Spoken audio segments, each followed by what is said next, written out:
ನಮಸ್ಕಾರ ಎಲ್ಲರಿಗೂ ಸುಬ್ಬುಸ್ ಕಿಚನ್ಗೆ ಸ್ವಾಗತ. ನಾನು ಶಯನ್. ನಮಗೆಲ್ಲ ಗೊತ್ತಿರೋ ಹಾಗೆ ಶ್ರಾವಣ ಮಾಸ ನಡೀತಾ ಇದೆ. ಸೊ ಶ್ರಾವಣ ಮಾಸ ಅಂದಿದ ತಕ್ಷಣವೇ ಸಾಲು ಸಾಲು ಹಬ್ಬಗಳು. ಸೊ ಹಬ್ಬ ಅಂದಿದ ತಕ್ಷಣವೇ ಏನಾಗುತ್ತೆ, ತಲೆಗೆ ಬರುವಂತಹದ್ದು ಒಂದೇ ಒಂದು ಏನಪ್ಪ ಅಂತಂದರೆ ಸಿಹಿ. ಯಾವ ಥರದ ಸಿಹಿ ಏನು ಮಾಡ್ಕೊಂಡು ತಿನ್ನೋಣ ಅಂತ ತಲೆಗೆ ಬರ್ತಾ ಇರುತ್ತೆ. ಆ ಉದ್ದೇಶದಿಂದ ಇವತ್ತು ನಾವು ನಮ್ಮ ಸುಬ್ಬುಸ್ ಕಿಚನ್ನಲ್ಲಿ ಚಂದ್ರಹಾರ ಹೇಗೆ ಮಾಡೋದು ಅನ್ನೋದನ್ನು ಕಲಿಸ್ಕೊಡ್ತೀವಿ. ಸೊ ಚಂದ್ರಹಾರ ನಿಮಗೆಲ್ಲರಿಗೂ ಗೊತ್ತಿರೋ ಹಾಗೇ ಕರ್ನಾಟಕದಲ್ಲಿ ತುಂಬ ಮದುವೆ ಮುಂಜಿ ಮತ್ತು ಹಾಗೆ ಯಾವುದೇ ಥರವಾದಂಥ ಫಂಕ್ಷನ್ಸ್ ಆದ್ರೂ Chandrahara will be a very important dish. So ಇದನ್ನು ಯಾವ ಥರ ಮಾಡೋದು ಅಂತ ಇವತ್ತು ನಾವು ಕಲ್ತ್ಕೊಳ್ಳೋಣ ಬನ್ನಿ. ಚಂದ್ರಹಾರ ಮಾಡೋದಕ್ಕೆ ಏನೇನು ಸಾಮಗ್ರಿಗಳು ಬೇಕಾಗುತ್ತೆ ಅಂತ ನೋಡ್ಕೊಂಬರೋಣ. ಮೊದಲನೇದಾಗಿ ನಾವು ಪೂರಿ ಮಾಡಬೇಕಾಗತ್ತೆ. ಬಾದಾಮ್ ಪೂರಿ ಥರ ಒಂದು ಪೂರಿ ಮಾಡಬೇಕಾಗತ್ತೆ. ಅದಕ್ಕೆ ಒಂದು ದೊಡ್ಡ ಬೌಲ್ ಆಗುವಷ್ಟು ನಾನು ಮೈದಾ ಹಿಟ್ಟು ಇಟ್ಕೊಂಡಿದ್ದೀನಿ. ಮೈದಾ ಹಿಟ್ಟು ಜೊತೆಗೆ 1/4 ಕಪ್ಪು ಚಿರೋಟಿ ರವೆ ಇಟ್ಕೊಂಡಿದ್ದೀನಿ. ಮತ್ತು ಒಂದು ಚಿಟಿಕೆಯಷ್ಟು ಉಪ್ಪು, ಮತ್ತು ಒಂದು ಸ್ಮಾಲ್ ಬೌಲ್, ಚಿಕ್ಕ ಬೌಲ್ನಲ್ಲಿ ತುಪ್ಪ.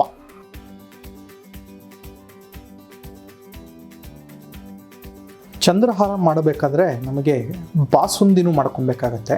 ಸೊ ಹಾಗಾಗಿ ನಾನು 1 ಲೀಟ್ರ್ ಕೆನೆ ಹಾಲನ್ನ ತೊಗೊಂಡಿದ್ದೀನಿ. ನೀವು ಹಾಲು ಬಂದ್ಬಿಟ್ಟು ಯಾವ್ದು ಬೇಕಾದ್ರೂ ತೊಗೊಬೋದು. ಅಂದರೆ ನೀವು ನಂದಿನಿನಲ್ಲಿ ಕ್ರೀಮ್ ಕಲರ್ ಹಾಲು, ಕ್ರೀಮ್ ಮಿಲ್ಕ್ ಅಂತ ಬರುತ್ತೆ, ಆರೆಂಜ್ ಕಲರ್ದು, ಅದು ತೊಗೊಬೋದು. ಜೊತೆಗೆ ಅದು ಬಿಟ್ಟರೆ ನೀವು ಆರೋಗ್ಯ ಯಾವ್ದು ಬೇಕಾದ್ರೆ ತೊಗೋಬೋದು. ಜೊತೆಗೆ ಒಂದು 100 ಗ್ರಾಮ್ ಆಗೋಷ್ಟು ನಾನು ಖೋವಾ ತೊಗೊಂಡಿದ್ದೀನಿ. ಜೊತೆಗೆ ಅದ್ರ ಜೊತೆಗೆ ಕೇಸರಿ ಆದಮೇಲೆ ಏಲಕ್ಕಿ ಪುಡಿ ಇಟ್ಕೊಂಡಿದ್ದೀನಿ. ಮತ್ತು ಡ್ರೈ ಫ್ರೂಟ್ಸ್, ಬಾದಾಮಿ ಮತ್ತು ಗೋಡಂಬಿ, ಪಿಸ್ತಾ, ಜೊತೆಗೆ ದ್ರಾಕ್ಷಿ, ಒಣ ದ್ರಾಕ್ಷಿ, ಸಕ್ಕರೆ, ಒಂದು ಬೌಲ್ಗೆ ಆಗುವಷ್ಟು ಸಕ್ಕರೆ, ಮತ್ತು ಇನ್ನೊಂದು ಬಹಳ ಇಂಪಾರ್ಟೆಂಟ್ ಆಗಿರುವಂತಹ ಒಂದು ಇಂಗ್ರೀಡಿಯೆಂಟ್ ಅಂದರೆ ಜಾಕಾಯ್, ಅದನ್ನ ನಟ್ಮೆಗ್ ಅಂತ ಕರೀತಾರಲ್ಲ, ಅದನ್ನು ಇಟ್ಕೊಂಡಿದ್ದೀನಿ. ಅದು ಹಾಕಿದಾಗ ತುಂಬ ಅದರದ್ದು ಫ್ಲೇವರ್ ತುಂಬ ಚೆನ್ನಾಗೇ ಬರುತ್ತೆ.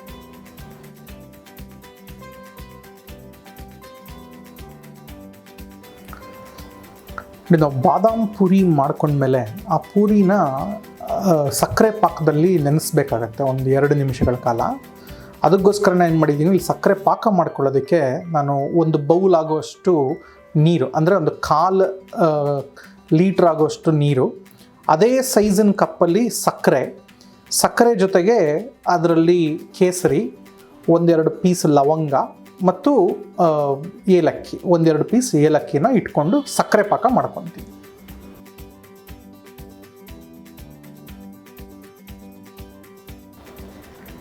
ಈಗ ಬನ್ನಿ ಪೂರಿ ಮಾಡೋದು ಹೇಗೆ ಅಂತ ನೋಡೋಣ.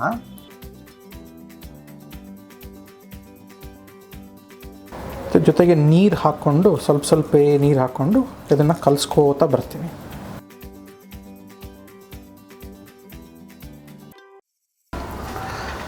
ಹಿಟ್ಟು ರೆಡಿ ಆದಮೇಲೆ ಒಂದು ಚೂರು ತುಪ್ಪನ ಅದರ ಮೇಲೆ ಹಾಕೋಣ, ಒಣಗದೇ ಇರಲಿ ಅಂತ ಅದಕ್ಕೆ ಹಾಕ್ತಾಯಿದ್ದೀನಿ. ಚೆನ್ನಾಗಿ ಅದನ್ನು ಮಾಡಿ ಹಾಗೆ ಇದನ್ನು ಈಗ 1 ಗಂಟೆಗಳ ಕಾಲ ಬಿಟ್ಟುಬಿಡೋಣ. ಬಿಟ್ಟಾದಮೇಲೆ ಇದನ್ನು ಪೂರಿ ಮಾಡೋಣ. ನಾನು 1 ಲೀಟ್ರ್ ಹಾಲು ತೊಗೊಂಡಿದ್ದನ್ನು ಕಾಯಿಸೋದಕ್ಕೆ ಇಟ್ಟಿದ್ದೀನಿ. ಅದು ಕಾಯ್ತಾ ಇದೆ ಈಗ. ಅದಕ್ಕೆ ಒಂದು ಜಾಕಾಯಿ ತೊಗೊಂಡಿದ್ದನ್ನು ಹಾಕಿದೆ, ಮತ್ತು ಕೇಸರಿ ತೊಗೊಂಡಿದ್ದನ್ನು ಎಲ್ಲ ಕೇಸರಿನೂ ಹಾಕ್ತಾಯಿದ್ದೀನಿ. ಅದಕ್ಕೆ ನೀವು ಎಷ್ಟು ಹಾಲನ್ನು ಕುದಿಸ್ಬೇಕಾಗತ್ತೆ ಅಂತಂದರೆ, ನೀವು 1 ಲೀಟ್ರ್ ಹಾಲನ್ನು ಅರ್ಧ ಲೀಟ್ರ್ ಆಗುವಷ್ಟನ್ನು ಕುದಿಸ್ತಾ ಇರಬೇಕು. ಅದನ್ನು ನೋಡಿ, ಹಾಲನ್ನ ಕುದಿಸಿ ಒಂದು ಅರ್ಧ ಲೀಟ್ರ್ ಮಾಡಿದ್ದೀನಿ. ಇದಕ್ಕೆ ಸುಮಾರು ನಿಮಗೊಂದು 1 ಗಂಟೆ ಕಾಲ ಬೇಕಾಗತ್ತೆ. ಇದಕ್ಕೆ ಇವಾಗ ನಾನು ಏಲಕ್ಕಿ ಪುಡಿ ಹಾಕ್ತಾಯಿದ್ದೀನಿ.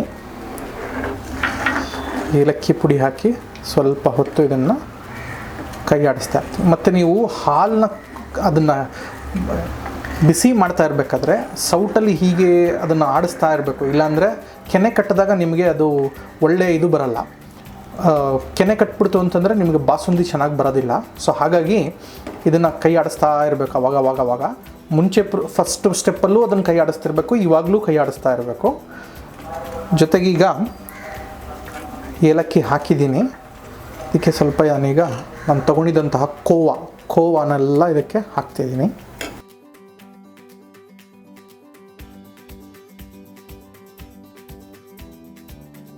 ಆ ಕೋವಾ ಹಾಕಿ ನಾವು ಕಲಕಿದಾಗ ಆ ಬಾಸುಂದಿದು ಥಿಕ್ನೆಸ್ಸು ಚೆನ್ನಾಗಿ ಆಗ್ತಾ ಹೋಗುತ್ತೆ. ಮತ್ತು ನೀವು ಹಾಲನ್ನ ಕಾಯಿಸ್ತಾ ಇರಬೇಕಾದ್ರೆ ಅದು ಲೋ ಫ್ಲೇಮಲ್ಲೇ ಕಾಯ್ತಾ ಇರಬೇಕು. ಹೈ ಫ್ಲೇಮ್ ಹೋಯಿತು ಅಂದರೆ ನಿಮಗೆ ಹಾಲು ಹೋಗಿಬಿಡುತ್ತೆ. ಸೊ ಚಿಕ್ಕ ಸಣ್ಣದಾದಂತಹ ಫ್ಲೇಮ್ನಲ್ಲೇ ನೀವು ಮಾಡ್ತಾ ಇರಬೇಕಾಗತ್ತೆ ಇದನ್ನು. ನೋಡಿ, ಕೋವಾ ಹಾಕಿದ್ದೀನಿ. ಇದಕ್ಕೀಗ ಸಕ್ಕರೆ ಹಾಕ್ತಾ ಬರ್ತೀನಿ.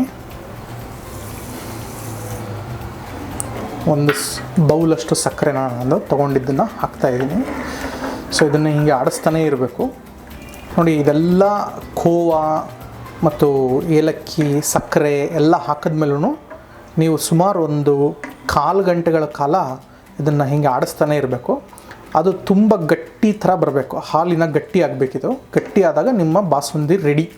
ನೋಡಿ, ಈ ಥರ ಚೆನ್ನಾಗಿ ಹಾಲು ಕುದೀತಾ ಇರಬೇಕಾದ್ರೆ ಅದು ಕೈ ಆಡಿಸ್ತಾನೇ ಇರಬೇಕು. ಇದು ಒಂದು ಕನ್ಸಿಸ್ಟೆನ್ಸಿಗೆ ಬಂದಿದೆ. ಈಗ ಇದಕ್ಕೊಂದು ಸ್ವಲ್ಪ ನಾನು ದ್ರಾಕ್ಷಿ ಹಾಕ್ತಾಯಿದ್ದೀನಿ. ದ್ರಾಕ್ಷಿ ಹಾಕಿ ಕುದಿಸ್ತೀನಿ. ಇನ್ನು ಕುದಿಯೋದಿದೆ.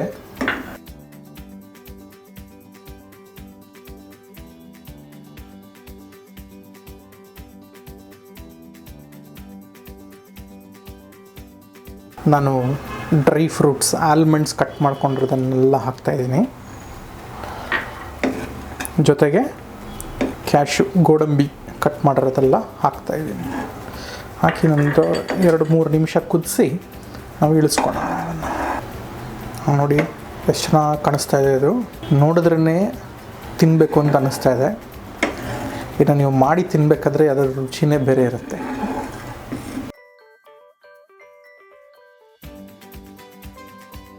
ನೋಡಿ, ನಿಮ್ಗೆ ಅನಿಸ್ಬೋದು ಏನಪ್ಪ ಇಷ್ಟೊಂದು ದೊಡ್ಡ ಪ್ರೊಸೀಜರ್ ಇದು ಅಂತ. ಆದರೆ ನೀವು ಇದನ್ನು ಮಾಡ್ಕೊಂಡು ತಿಂದರೆ ಆ ಎಕ್ಸ್ಪೀರಿಯನ್ಸೇ ಬೇರೆ.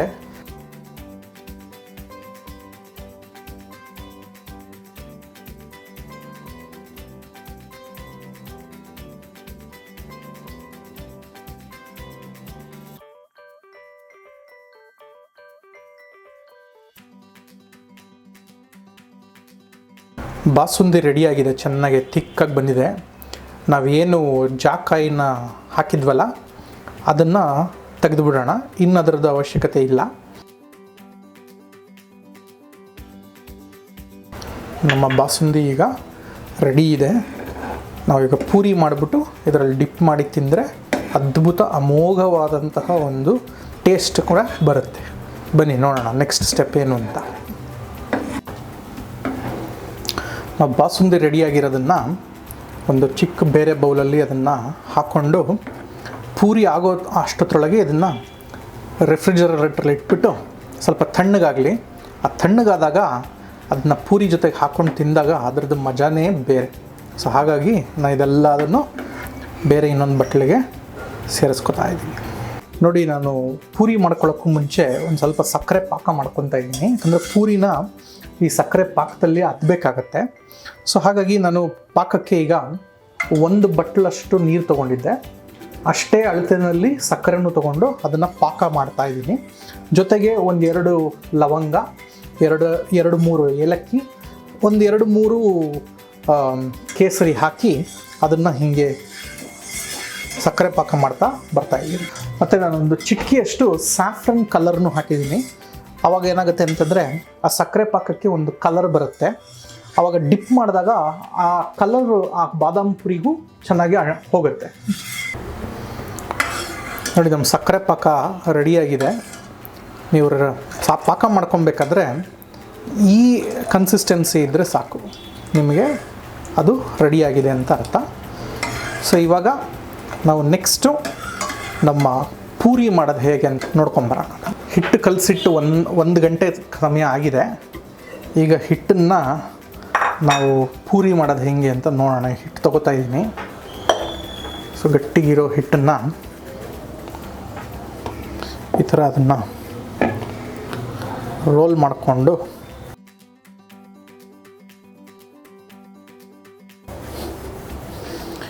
ಚಿಕ್ಕ ಚಿಕ್ಕ ಉಂಡೆ ಥರ ಮಾಡಿಟ್ಕೊಳ್ಳೋಣ. ಒಂದು ನಿಂಬೆಹಣ್ಣು ಗಾತ್ರಕ್ಕೆ ಅದನ್ನು ಚಿಕ್ಕ ಚಿಕ್ಕದಾಗೆ ಮಾಡಿಟ್ಕೊಳ್ಳೋಣ.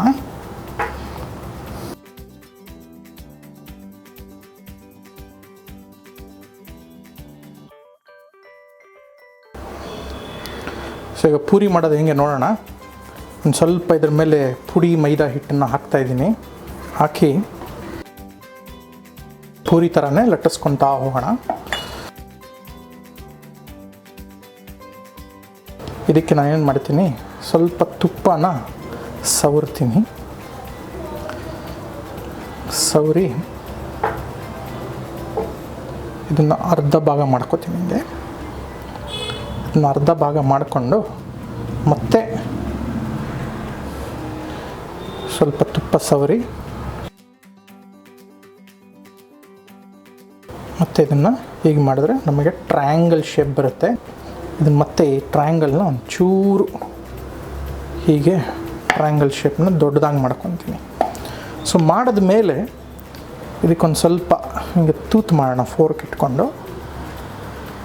ಯಾಕೆಂದರೆ ನಾವು ಅದನ್ನು ಕರಿಬೇಕಾದ್ರೆ ಅದು ತುಂಬ ಏರೇಷನ್ ಬೇಕು ಅಂತ ಸ್ವಲ್ಪ ಹೀಗೆ ತೂತು ಮಾಡ್ತೀನಿ. ಮಾಡಿ ಲವಂಗದ ಚೂರನ್ನ ತಗೊಂಡು ಇಲ್ಲಿ ಕೊನೆಯಲ್ಲಿ ಅದನ್ನು ಈ ಥರ ಪ್ಯಾಕ್ ಮಾಡ್ತೀನಿ. ಸೊ ಅವಾಗ ಏನಾಗುತ್ತೆ, ಪೂರಿ ಕರಿಬೇಕಾದ್ರೆ ಪೂರಿ ಬಿಟ್ಕೊಳ್ಳಲ್ಲ. ಸೊ ಹಾಗಾಗಿ ಒಂಥರ ಪ್ಯಾಕಿಂಗ್ ಥರ. ಈಗ ಎಲ್ಲನೂ ಅದೇ ಥರನೇ ರೆಡಿ ಮಾಡ್ಕೊತ ಬರೋಣ.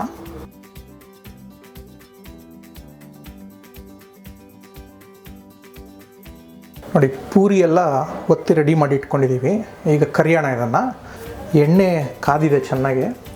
ಸೊ ಈಗ ಒಂದೊಂದೇ ಪೂರಿನ ಹಾಕ್ತಾ ಅದನ್ನು ಕರೆದ್ಬಿಟ್ಟಾದ್ಮೇಲೆ ಪಕ್ಕದಲ್ಲೇ ಸಕ್ಕರೆ ಪಾಕ ಇಟ್ಕೊಂಡಿದ್ದೀನಿ. ಸಕ್ಕರೆ ಪಾಕದಲ್ಲಿ ಅದನ್ನು ಪೂರಿನ ಡಿಪ್ ಮಾಡಿ ತೆಗೆದು ಬಿಡೋಣ ಕರೆದಾದ್ಮೇಲೆ.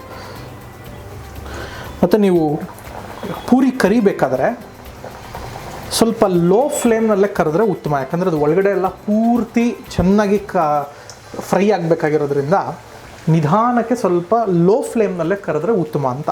ನೋಡಿ, ಪೂರಿನ ಕರೆದಾಗ ಹಿಂಗೆ ಗೋಲ್ಡನ್ ಬ್ರೌನ್ ಆದಾಗ ಇನ್ನೂ ಸ್ವಲ್ಪ ಗೋಲ್ಡನ್ ಬ್ರೌನ್ ಆಗಲಿ, ಆವಾಗ ಕ್ರಿಸ್ಪಿನೆಸ್ ಬರುತ್ತೆ.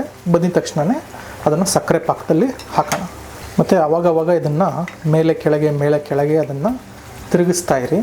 ಅವಾಗೇನಾಗುತ್ತೆ, ಒಳಗಡೆ ಎಲ್ಲ ಚೆನ್ನಾಗಿ ಅದು ಫ್ರೈ ಆಗುತ್ತೆ. ನೋಡಿ, ಪೂರಿ ಚೆನ್ನಾಗಿ ಗೋಲ್ಡನ್ ಬ್ರೌನ್ ಆಗಿದೆ. ಇದನ್ನು ಈಗ ನಾನು ಸಕ್ಕರೆ ಪಾಕದಲ್ಲಿ ಹಾಕ್ತಾಯಿದ್ದೀನಿ.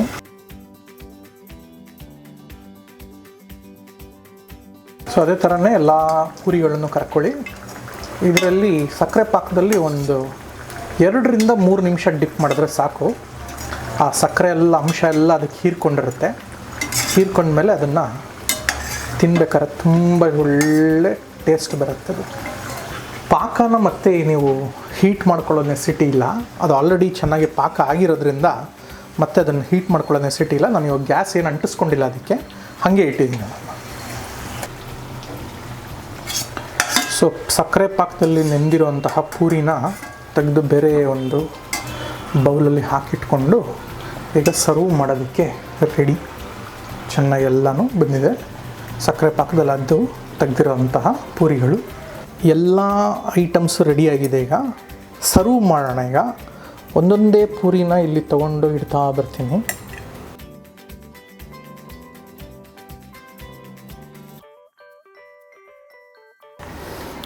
ಸೊ ಪೂರಿ ಎಲ್ಲ ಒಂದು ಕಡೆ ಇಟ್ಟಿದ್ದೀವಿ. ನಾವು ಮಾಡಿರುವಂತಹ ಬಾಸುಂದಿನ ಅದರ ಮೇಲೆ ಹಾಕ್ತಾ ಬರೋಣ.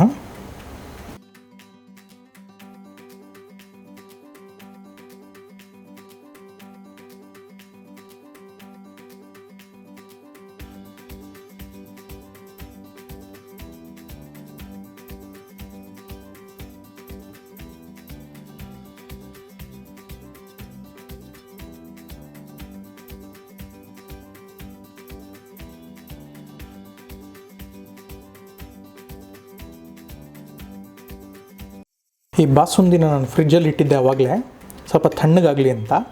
ಸೊ ತಣ್ಣಗಾದ್ಮೇಲೆ ಇದು ಈ ಥರ ಚೆನ್ನಾಗಿ ಥಿಕ್ಕಾಗಿ ಬಂದಿದೆ. ಸೊ ಅದನ್ನು ಇದ್ರ ಮೇಲೆ ಹಾಕ್ತಾ ಹೋಗ್ತೀನಿ. ಸೊ ಇದ್ರ ಮೇಲೆ ಈಗ ಸ್ವಲ್ಪ ಪಿಸ್ತಾನ ಗಾರ್ನಿಷ್ ಮಾಡೋಣ.